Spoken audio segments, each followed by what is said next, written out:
Hello everyone, hope everyone is doing well.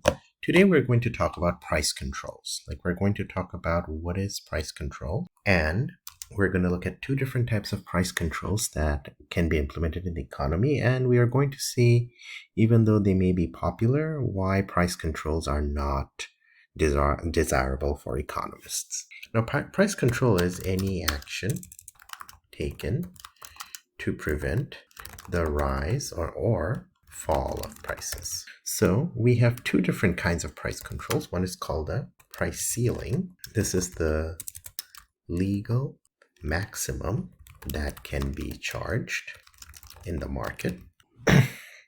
And the other one is called price floor. This is the legal minimum that can be charged in the market.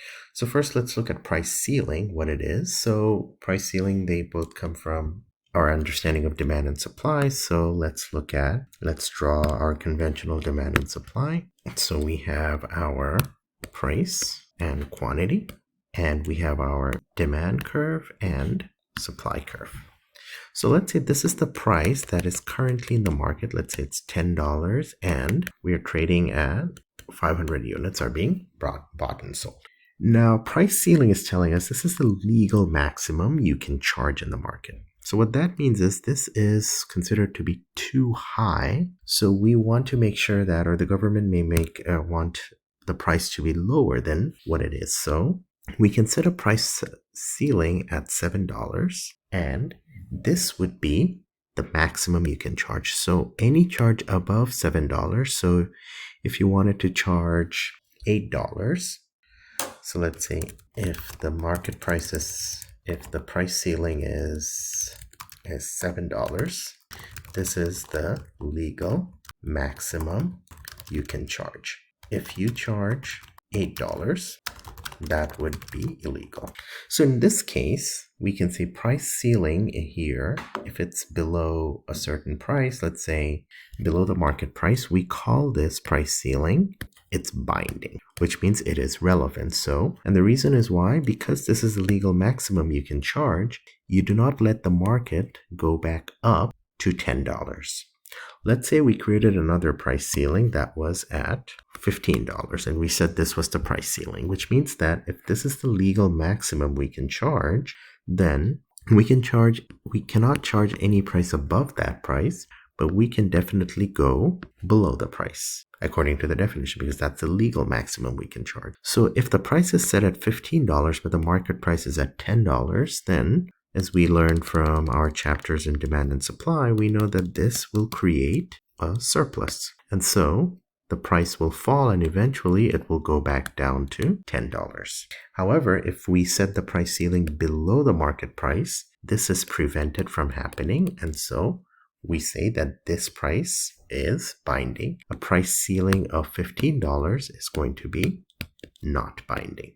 Now, what a price ceiling does is that if we create it at this level, then some problems do emerge. While it sounds good that we are setting price below a certain level, below the market clearing price, the idea is that more people can be able to purchase the product.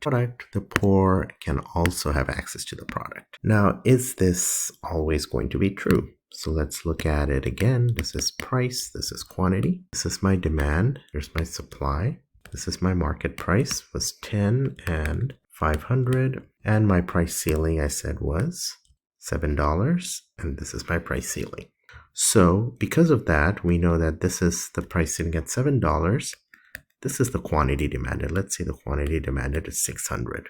So if I lower the price, definitely more people will be willing to buy the product. So there is much more quantity being demanded. However, because the price is lower, fewer sellers are willing to sell it at the market. So let's say that there are now 350 sellers willing to, or 350 units willing to be sold in the market. So as a result, before 500 was the market clearing quantity, but now there's a discrepancy between quantity demanded and quantity supplied, leading to what we would call shortage. Now there's a shortage of 250 units. So what price ceilings do is create a shortage in the market. The first in line gets the product.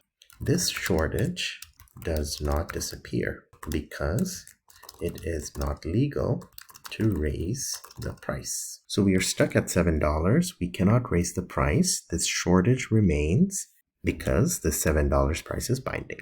Consequently, what may happen, as we learned in the chapter on elasticity, is that in the long run, your demand can be more elastic. So if that happens, then the shortage gets even worse. So price ceiling, that is lowering the price artificially, is probably not a good idea. Now let's look at another example of another type of price control, which is price floor. Price floor is going to be the legal maximum you can charge in a market. Now let's talk about price floor. So now let's talk about price floors. Price floor is the legal minimum you can charge in the market. So any price lower than the price floor would be illegal. So let's look at another example of a different type of price control here. So in this case, if I'm looking at price floor, all right, actually let's move this here. And we have our price quantity. This is my demand. This is supply. And so my price floor is, let's again take that $10 example and 500 units. This is the legal minimum we can charge in the market. So the legal minimum, let's say it's $20. So if this is my price floor at $20, that means this is the lowest I can charge. I can charge price above, but I cannot go anywhere below. Okay. So in this case, a price floor above the market price is binding, just like what we talked before. In price ceiling, a price ceiling that was below the market price was binding, but in price floor, a price floor that is above the market price is binding, which means that this is now relevant. Now, to see why, let's say I institute a price floor that is down here at $5. So if this is the legal minimum I can charge, I definitely cannot go below, but I can go up. Now, at this point, since I can go charge a higher price, quantity demanded is higher than quantity supplied, so price increases and we go back to the market clearing price. So this one would be a non-binding price floor. On the other hand, this $20, I may think that $10 price is too low in the market, so I charge a price of $20. This price now creates a surplus in the market. There is quantity demanded is lower, quantity supplied is much higher. This surplus is not allowed to dissipate since we cannot go lower, so this stays up here.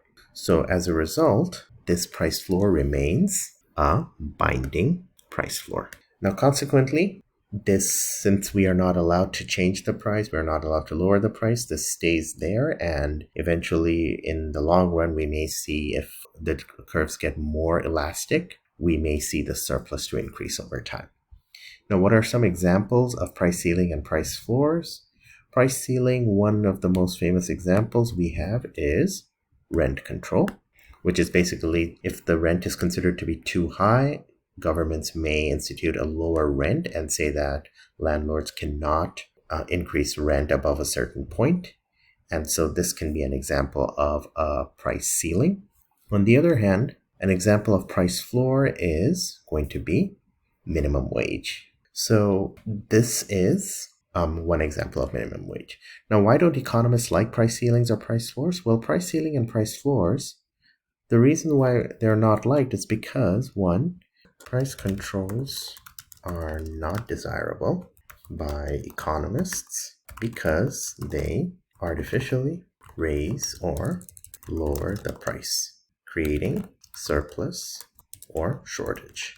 And this surplus and shortage do not dissipate. So in this case, people who really, let's say in rent control, because of the shortage, only people who came in first will get the house. Other people may not, who may really want the house, may not be able to get the house.